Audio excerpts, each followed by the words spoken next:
Bonjour à toutes et à tous, bienvenue, c'est Smart Impact, l'émission de la transformation environnementale et sociétale de notre économie. Et voici le sommaire, mon invité c'est Timothée Paric, chercheur en économie écologique, auteur de Ralentir ou périr, il produit une économie de la décroissance, on va en parler dans une minute. Pour le Zoom de Smart Impact, la préservation de la biodiversité, la détérioration de la forêt française, comment y remédier, comment s'y retrouver dans le maquis des crédits carbone, réponse tout à l'heure. Et puis pour notre rubrique consacrée aux startups éco-responsables, vous découvrirez Diam Fab et ses diamants utilisés pour l'électronique de puissance ou les capteurs quantiques, entre autres. Voilà pour les titres, on a 30 minutes pour les développer, c'est Smart Impact.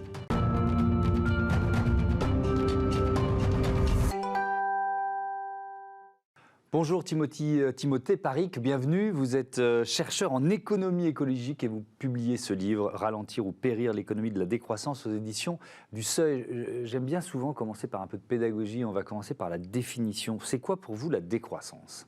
Alors le livre, j'offre une définition en une phrase, donc c'est une réduction de la production et de la consommation pour alléger l'empreinte écologique, planifiée démocratiquement, dans un esprit de justice sociale et dans le souci du bien-être. Ouais. Donc là, l'élément clé, c'est le ralentissement des activités économiques. Ça, c'est un petit peu le frein d'urgence, comme dans un train.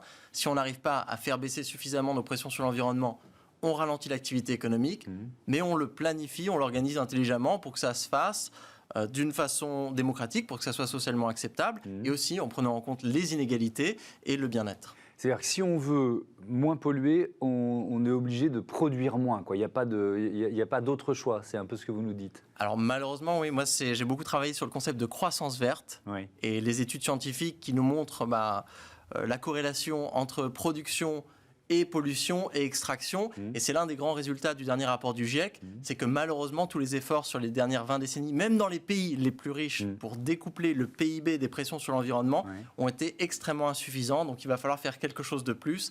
Et ce quelque chose de plus, on commence à appeler ça de la sobriété. Moi, j'appelle ça de la décroissance plus généralement. Ça va être d'agir sur la production. Est-ce que déjà, si on parle des indicateurs, ça veut dire qu'il faut changer d'indicateur, oublier le produit intérieur brut ? Ça serait pas mal. Il a quand même 100 ans, notre petit PIB. Il a été inventé aux États-Unis dans les années 30 par un statisticien qui lui-même disait « Attention, je vous fais un indicateur en temps de crise pour réanimer votre économie, mais ne l'utilisez pas en temps de paix. » Aujourd'hui, le PIB, c'est un indicateur qui ne fait pas la différence entre le désirable et le néfaste. Il ne prend en compte que le monétaire, il ne prend pas en compte les inégalités et il n'intègre pas la nature. Donc oui, ça serait une bonne opportunité de redéfinir la richesse aujourd'hui. Mais ça va jusqu'au, on en a déjà parlé dans cette émission, jusqu'aux normes comptables.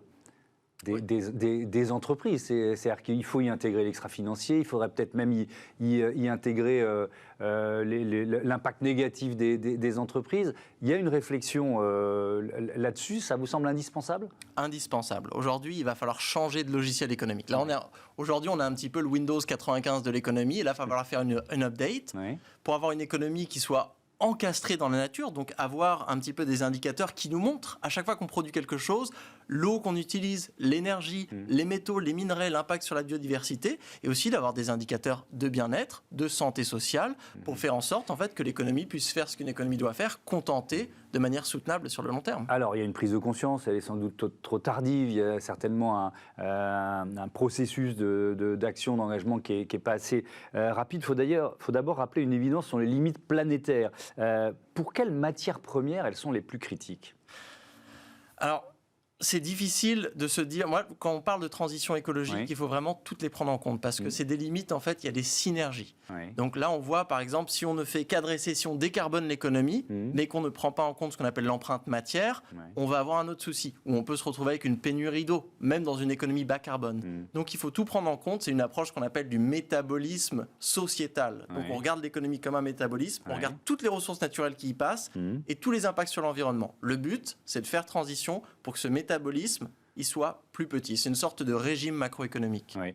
Est-ce qu'on peut croire ou espérer dans le génie humain, dans la science, pour trouver des solutions ? Je pense par exemple au débat qu'on a en ce moment en Europe sur les carburants de synthèse qui pourraient permettre de continuer d'utiliser des voitures thermiques. Qu'est-ce que vous nous en dites de ça ? Mais il y a un problème de timing. Là, c'est l'un des résultats du rapport du GIEC, c'est de se dire on va devoir faire vraiment la grande part des réductions dans les années qui viennent. Donc là, on n'a même pas le temps de déposer un un brevet, et encore moins d'attendre que ces nouvelles innovations viennent ex-novo, c'est-à-dire remplacer les infrastructures polluantes. Donc même si aujourd'hui on a inventé un avion à hydrogène parfait, mais il faudrait plusieurs années pour qu'ils viennent remplacer des avions thermiques en fin de vie.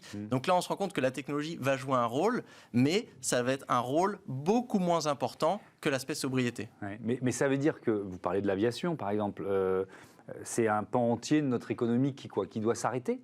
On arrête de prendre l'avion, donc c'est toute là aussi la notion d'économie mondialisée qu'il faut remettre en question. Alors malheureusement, on ne va pas avoir le choix, hein. On revient au titre, ralentir ou périr. Ouais. Ce qu'on est certain, c'est qu'il va falloir respecter des limites biophysiques. Donc par exemple, un budget carbone. Ensuite, on peut en faire ce qu'on veut.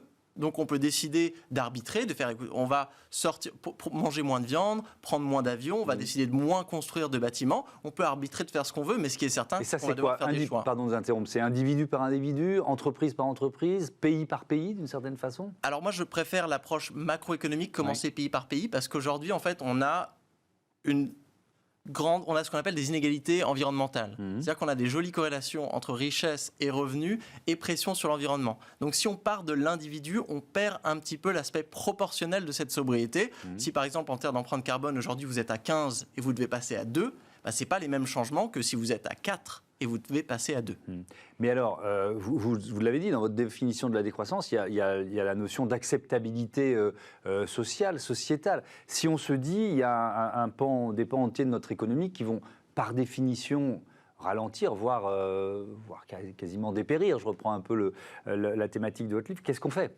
C'est-à-dire que pour les centaines de milliers de salariés de l'aviation ou de l'industrie automobile, ou je ne vais pas citer toutes évidemment l'extraction pétrolière, voilà, est-ce qu'on peut leur proposer des alternatives d'emploi, tout simplement ? Il y a plein d'instruments disponibles, de redirection écologique, il va y avoir des nouveaux secteurs qui vont naître, aussi de réduction du temps de travail pour pouvoir partager les emplois disponibles. Il faut se souvenir que l'économie, son but, c'est pas de créer de l'emploi, c'est de contenter, de satisfaire des besoins. Et donc moi, la décroissance, je le définis comme un progrès anthropologique dans le sens où ça va nous amener vers une économie qui sera plus efficace, où on pourra satisfaire nos besoins tout en travaillant moins et surtout en utilisant moins de ressources naturelles. Mais alors, ce qui est compliqué, et je reviens sur cette notion de démocratie dont vous avez parlé, c'est que pour l'instant, quand on prend les élections, elles sont plutôt rejetées par les citoyens. Sinon, je vais être volontairement caricatural, Sandrine Rousseau serait présidente de la République. Ou même, si on prend ce qui s'est passé aux Pays-Bas il n'y a pas très longtemps, qui est vraiment très intéressant, on voit la victoire d'un nouveau parti paysan qui s'appelle le Mouvement Agriculteur Citoyen,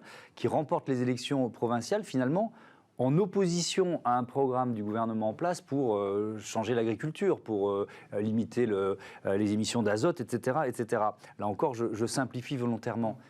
L'acceptabilité par les électeurs, elle n'est pas si évidente aujourd'hui. Ce qui est intéressant, c'est qu'on voit en fait l'effervescence d'initiatives citoyennes qui travaillent sur ces sujets.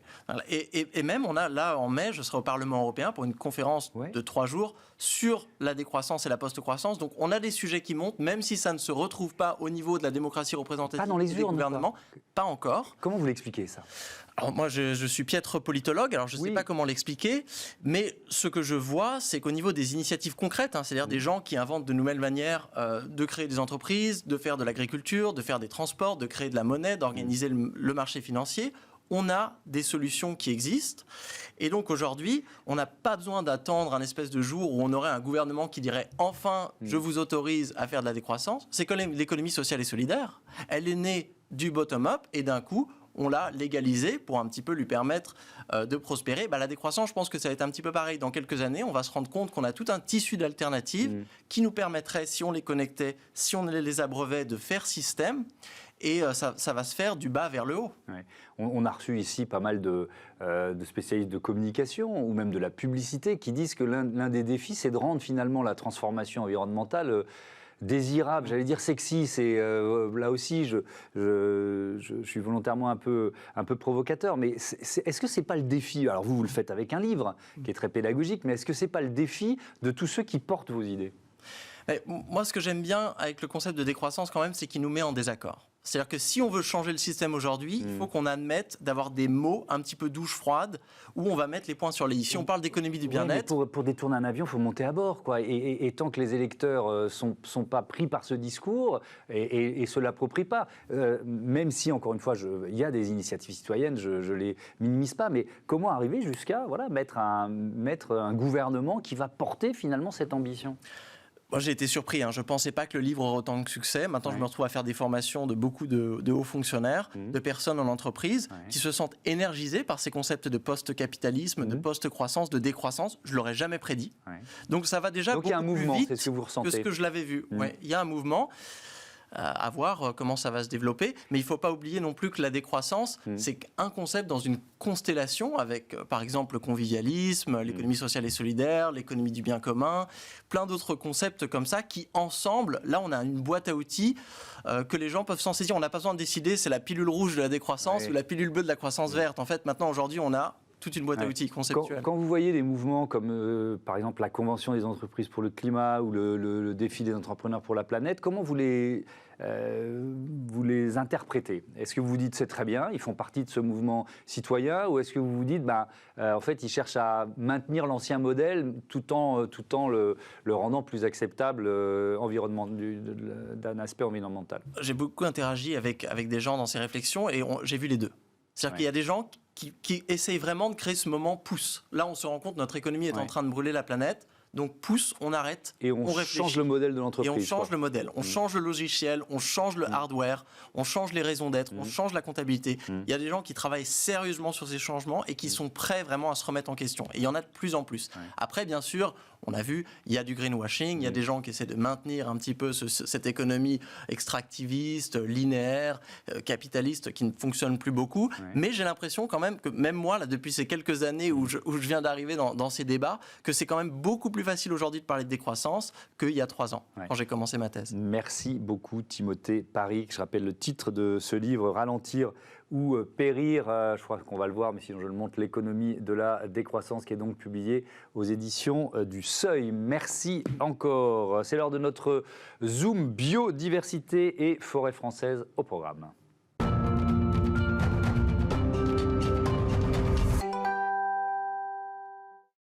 C'est le Zoom de ce Smart Impact avec Mathieu Delesseux. Bonjour. Bonjour. Bienvenue, vous êtes le cofondateur de La Belle Forêt, ancien publicitaire, propriétaire forestier dans les Vosges depuis 30 ans. Vous allez nous présenter évidemment votre entreprise dans un instant, mais je voudrais commencer par le constat sur l'état de nos forêts françaises. Comment elles vont ? Mal. Mal ? Elles vont mal, elles vivent une tempête qu'on appelle un petit peu silencieuse, parce qu'on n'en parle pas beaucoup. Alors on en a parlé l'été dernier avec les incendies dans les Landes, où il y a quand même 60 000 hectares de forêt qui sont partis en fumée. Et elles vont mal parce qu'elles manquent d'eau, terriblement. Et quand elles manquent d'eau, les arbres qui ont des défenses immunitaires comme vous, comme moi, ont du mal à se défendre. Et ont du mal à se défendre contre les parasites qui les grignotent au fur et à mesure, avec un parasite connu qui s'appelle le scolite. Et puis surtout, les arbres sèchent sur pied, ils décrochent. Et il suffit d'aller voir la forêt de Chambord, par exemple, ou la forêt beaucoup de forêts de Fontainebleau, dans laquelle j'étais il n'y a pas très longtemps encore. Et on voit vraiment que beaucoup d'arbres sont en train de décrocher, donc de dépérir sur pied, par manque d'eau, ou pris par des parasites, puisqu'ils n'ont plus les défenses immunitaires suffisantes. Est-ce que vos arbres, par exemple, dans les Vosges, sont préservés parce qu'il y a un climat un peu particulier là-bas, ou est-ce qu'ils sont impactés ? Alors ça dépend où. Les piémonts, c'est-à-dire le bas des Vosges, oui, c'est très impacté, terriblement, et en particulier une essence qui s'appelle l'épicéa, qui a beaucoup souffert entre 2008 et 2012, par la sécheresse, le scolite, etc. Et puis moins impacté dans ce qu'on appelle pompeusement les Hautes-Vosges, c'est-à-dire entre 800 et 1300 mètres d'altitude, où moi je me trouve, où là on est moins impacté, mais néanmoins, ce qui est incroyable dans ces forêts de montagne, on voit quand même du dépérissement par sécheresse depuis l'été dernier. Est-ce que vous employez l'expression guerre de l'eau, et est-ce qu'il faut s'y préparer ? Oui, il faut s'y préparer. D'ailleurs, la forêt a un rôle à jouer absolument majeur dans la guerre de l'eau, puisque vous savez que la forêt capte énormément d'eau, la stocke, la filtre et la redistribue au travers de ces ruisseaux qui deviennent des fleuves, etc. Donc oui, bien sûr qu'il y a une guerre de l'eau, et la guerre de l'eau, elle va être absolument fondamentale dans les années à venir, et la forêt a un rôle à jouer, donc il faut absolument la préserver, la protéger et l'aider. et effectivement l'adapter au changement climatique. C'est pour ça que vous avez créé la Belle Forêt en 2021 avec Philippe Gourmin, qui est expert forestier. Vous êtes publicitaire, je le disais, c'est d'abord l'histoire d'une rencontre C'est un petit peu tout, c'est une passion pour la forêt depuis 30 ans qui s'exprime dans les Vosges, voilà, et pour la biodiversité, qui est très, très, très importante pour moi et très importante dans notre modèle. C'est une rencontre avec Philippe Gourmin, qui est un expert forestier connu comme le loup blanc dans le milieu de la forêt, et qui d'ailleurs est à l'origine de la reconstruction de la charpente de Notre-Dame en chêne. Il s'est beaucoup battu pour ça, et c'est comme ça que je l'ai connu d'ailleurs. Donc c'est cette rencontre-là, et puis c'est moi une envie depuis longtemps, en parallèle des métiers que j'ai exercés dans la communication, à un moment donné, de mettre mon savoir-faire au service de la forêt et de la biodiversité qui souffre beaucoup, et puis avec une vraie connaissance que j'ai des entreprises, et donc d'essayer de connecter les deux. Ouais, alors justement, qu'est-ce que vous proposez avec la Belle Forêt ? Alors en fait, on est une plateforme qui est à l'intermédiaire vraiment du monde de la forêt, qui souffre beaucoup et qui a besoin d'aide, qui a besoin de nouvelles ressources financières. Donc de financement, oui. Voilà, et qui a entre les mains deux choses qui ont beaucoup de valeur, du carbone. Et vous savez qu'il faut qu'on arrête de rejeter du carbone dans l'atmosphère et qu'on en séquestre. Ça, la forêt le fait très bien, mais elle ne le valorise pas. Et puis par ailleurs, elle a autre chose entre les mains qui est très très important pour nous, je pense, et qui est très lié au réchauffement climatique, qui est la biodiversité, qui est en train de chuter considérablement. Et de l'autre côté, le monde des entreprises, que je connais bien parce que j'ai travaillé 30 ans, et des grandes entreprises qui sont prises dans un sujet, dans un objectif de décarbonation de l'économie, c'est-à-dire de baisser leur empreinte carbone, donc de rejeter beaucoup moins de carbone dans l'atmosphère, et puis par ailleurs de contribuer à la net zéro, à l'équilibre zéro carbone 2050, qui a été fixé par l'Europe, par aussi la France, en achetant des crédits carbone sur le marché, ou qu'on appelle encore des unités de réduction d'émissions. Oui, parce que le mot, les mots crédit carbone, ils deviennent un peu polémiques. C'est-à-dire qu'on se dit, c'est quoi, on achète un permis de polluer? Vous voyez ce que je veux dire? Non, alors ils sont polémiques en ce moment parce que c'est un marché qui existe depuis le protocole de Kyoto, parce que dans le passé, il y a certains, on va dire, acteurs pas très honnêtes qui ont un petit peu profité. Le marché est en train vraiment là de se structurer. Et c'est pour ça que nous, d'ailleurs, on arrive avec une nouvelle offre complètement disruptive, locale, puisqu'on propose des crédits carbone qui sont issus des forêts françaises. On propose des crédits carbone qui sont à impact biodiversité, ce qui est très particulier, qui n'existe pas. Et enfin, on a travaillé avec Bureau Veritas et EcoCert pour tout ce qui est sujet de vérification et de certification. Donc tout ça est très encadré et très transparent. Alors on va justement reprendre en détail ces trois aspects. Vous dites unité de réduction d'émissions vertueuse, locale, vérifiée et certifiée. Déjà vertueux, c'est presque un jugement de valeur. Donc c'est quoi un crédit carbone vertueux? C'est un crédit carbone qui, par définition, va moins rejeter de carbone dans l'atmosphère, puisque l'idée vis-à-vis des propriétaires forestiers, c'est de leur dire il y a beaucoup d'arbres que vous pourriez couper, et vous allez renoncer à les couper, c'est-à-dire vous allez les laisser en forêt. Et donc tant que l'arbre reste en forêt, le carbone reste en forêt. Et puis par ailleurs, cet arbre va continuer à faire de la croissance et donc à séquestrer du carbone chaque année. Et l'engagement qu'on demande aux propriétaires, c'est un engagement de conservation de ces peuplements forestiers, pour une partie bien sûr, pendant 30 ans. Donc au lieu de rejeter du carbone dans l'atmosphère, on va le garder en forêt, et ce bois qu'on va garder en forêt va continuer à séquestrer du carbone. Et puis vertueux parce qu'il a un impact biodiversité très fort qui est au cœur de notre modèle, et en fonction de la gestion que fait le propriétaire forestier sur sa biodiversité, on va lui donner une note qui va plus ou moins valoriser son crédit carbone. Donc on le met dans un système vertueux, où on le pousse à protéger sa biodiversité. Mais ça veut dire que, parce que l'un des effets du réchauffement climatique, c'est qu'on a des essences qui sont plus adaptées finalement dans certaines régions. Donc il faut revoir tout ça. Donc là, on en revient aux investissements dont on parlait. On a quoi? Alors je vais employer un terme de béotien, mais on a une forêt qui est un peu trop homogène ou monolithique. Non, on a une forêt qui prend le réchauffement climatique de plein fouet, et qui a besoin de s'adapter. Elle ne peut pas s'adapter seule parce que le réchauffement climatique va beaucoup trop vite. Vous voyez, récemment, on était dans le Tarn, une forêt qu'on a vue il y a 1 an, avec des peuplements dont on pensait qu'ils allaient tenir. Et 1 an plus tard, on y retourne, là, il y a 15 jours, et on se rend compte qu'une partie des peuplements forestiers dont on pensait qu'ils allaient tenir 30 ans ne tiennent pas, sont déjà en train de décrocher. Donc il faut les remplacer par d'autres essences à ce moment-là? Alors il faut déjà bien définir quelles sont les essences qui vont résister à ce réchauffement climatique dans les 30 ans qui viennent. Et donc ça, on travaille avec des ingénieurs forestiers au sein de la Belle Forêt, et puis des experts forestiers, bien sûr. Et ceux-là, il faut absolument les préserver, c'est-à-dire qu'il faut préserver les puits de carbone existants, c'est-à-dire la forêt existante, mais on ne peut pas tout prendre dans cette forêt. Voilà. Et puis les autres essences qui vont décrocher, elles vont décrocher, donc elles vont être vendues par le propriétaire forestier, et il faut effectivement les remplacer, mais calmement, avec une sylviculture très proche de la nature, en réintroduisant des nouvelles essences, sous couvert continu, doucement, arrêter les coupes rases. Enfin bref, il faut changer la sylviculture et faire une sylviculture beaucoup plus respectueuse de la nature et climato-orientée. Oui, mais donc ça, le constat que vous nous faites, c'est aussi un constat d'un manque d'anticipation, parce que voilà, on sait bien que les scientifiques du GIEC, ils alertent depuis des décennies, donc la politique forestière, française, mais pas seulement d'ailleurs, hein, elle n'a pas tenu compte de ça. Elle a peut-être pas assez anticipé, en effet, mais avec un réchauffement climatique qui, vous le voyez comme moi, va beaucoup plus vite que ce qu'on avait imaginé ou envisagé. Même le GIEC est lui-même surpris de voir la vitesse à laquelle ça s'accélère. Et donc oui, on est pris maintenant de vitesse sur la gestion sylvicole en France. Oui.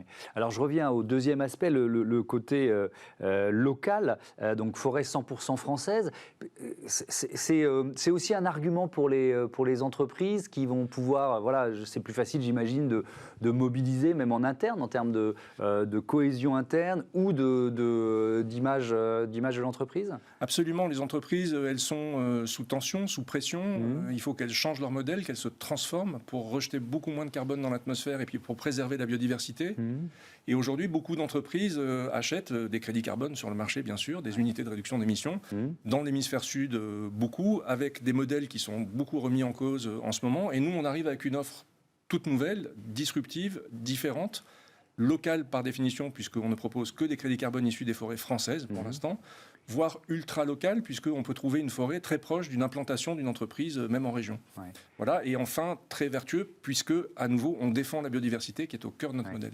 Et il y a, potentiellement, il y a combien d'arbres à planter? Non, mais c'est pas une colle, hein, mais c'est parce que moi, j'ai lu depuis plusieurs années que, finalement, la forêt française n'allait pas si mal, qu'il y avait plus d'hectares de forêt aujourd'hui qu'il y a plusieurs décennies, etc. etc. Donc, alors peut-être que j'étais mal informé, mais est-ce que c'est l'accélération du réchauffement climatique qui fait qu'aujourd'hui, il y a un vrai besoin beaucoup plus important qu'avant, qui explique aussi votre démarche, hein?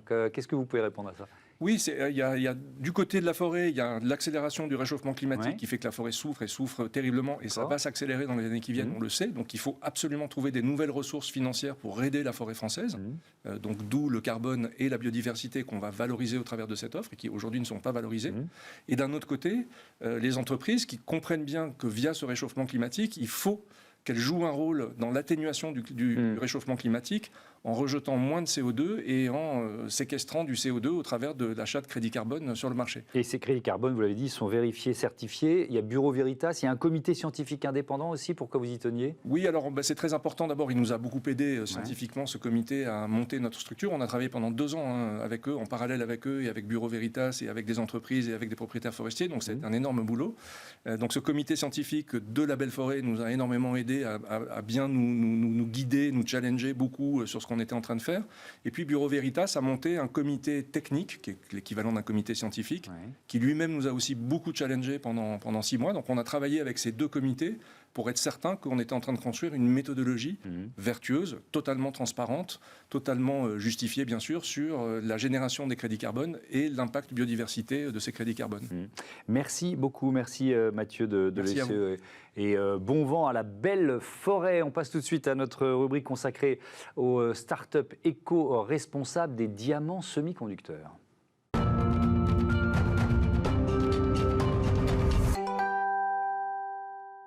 Smart Ideas avec Ivan Llorado. Bonjour, bienvenue. Bonjour, merci beaucoup. Vous êtes directeur du développement des partenariats de DiamFab. C'est quoi DiamFab ? Donc DiamFab, c'est une start-up issue de l'Institut Néel à Grenoble. Et nous sommes spécialisés dans la synthèse de diamants pour des applications technologiques, donc notamment dans les semi-conducteurs et dans les capteurs quantiques. Donc c'est des diamants de synthèse qui vont remplacer les semi-conducteurs tels qu'ils étaient faits auparavant avec quoi, du silicium, c'est ça ? Exactement. Donc la technologie la plus connue, la plus répandue, c'est le silicium, qui a été découvert ou utilisé dans les années 50. Il y a d'autres matériaux qui arrivent dans le marché, comme le carbure de silicium ou le nitrure de gallium, qui ont des meilleures propriétés que le silicium. Et le diamant, ce serait un peu la troisième vague de fait de sa propriété physique, de conductivité thermique, de dissipation de la chaleur et de conductivité électrique aussi. Quelles applications pour ces diamants semi-conducteurs ? Ça peut remplacer tous les semi-conducteurs classiques ou pas ? Non, pas tous. Déjà, on va commencer par le début. Mais globalement, ces semi-conducteurs de puissance, c'est quelque chose que nous avons de partout, alors que nous n'avons même pas conscience. Donc nous le trouvons évidemment dans le véhicule électrique.